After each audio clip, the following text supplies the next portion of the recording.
Vanessa here at the Salty Knitter, and this is part 2 on my rehab of the chunky knitter that I purchased off of Facebook Marketplace.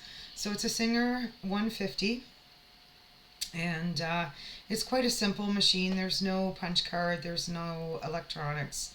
It's just a very basic machine. As far as functionality, I think it's very comparable to the plastic bed LK 150s that you can purchase. Um, so yeah, I tore it apart much further than previous, and I'll talk some more about that. See you in a second.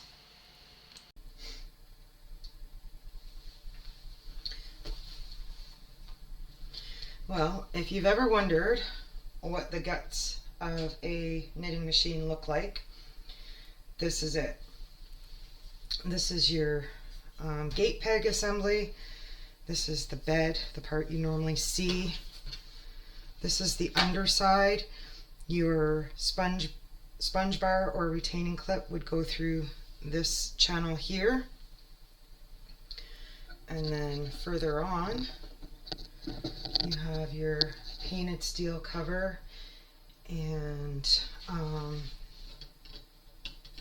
this goes underneath the bed. These are your rubber feet that you would clamp to, and then there's two of these. Those are the end caps. They go once it's all back together.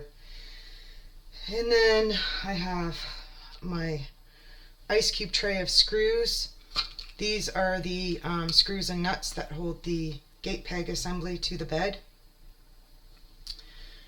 And of course, over here we have the other plastic end cap. Something to remember, a lot of times these machines can be 40, 50 years old, so the plastic does over time get brittle. You want to be careful with it. As far as disassembly, I'm not going to go through the steps. The Answer Lady Knits has quite a good tutorial on exactly this machine. The only thing that I would disagree with her on is in her tutorial, she takes these screws out because when she was trying to get this cover off, it was binding. Leave those screws on. You can get it off without taking them out, and then you don't have to worry about reassembling the parts that attach to those screws up inside this cover. Just, save yourself some steps. So what I've been doing, because this machine is quite rusty and quite oxidized, now obviously I can't get that to completely new. So instead, what I've been doing is focusing on trying to get it smoother so that it is easier for me to get my sponge bar in, and for the needles to glide back and forth a little bit easier, hopefully. So I have this fine synthetic steel wool type material, and I'm just going back and forth, smoothing away all that roughness and any loose oxidization that I can. So most of my focus has been in this area where the sponge bar has to glide through. A little bit on this front part, just to smooth it out so it's not catching yarn. I'm not sure that it would in any case, because usually your yarn is in front of your gate pegs unless something messes up, so I don't think that will be so much of an issue, but just to slow down further corrosion. Okay, and then the other thing is, so this is the underside of the gate peg assembly, it goes on somewhat like that. Not exact, but you get the idea. Your sponge bar doesn't actually really touch this rail, but I just want to clean it up some. So again, you know, the synthetic steel will, at least it's taking away some of the roughness. I might give it a light coat of some sort of a oil or something that will help to slow down further rust. And then this part, my hands are already dirty. I don't want to touch too much. So this part will just get, you know, a good wipe down with a cleaner. And then once I'm done, I'm going to reassemble it all and take a look at the carriage to see if there's anything to be done there. And then I'm going to cross my fingers and hope that at that point the machine will knit. So stay tuned.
So, to answer the question, does it knit? Why, yes. Yes, it does. Look at that. I've got myself a chunky knitting machine.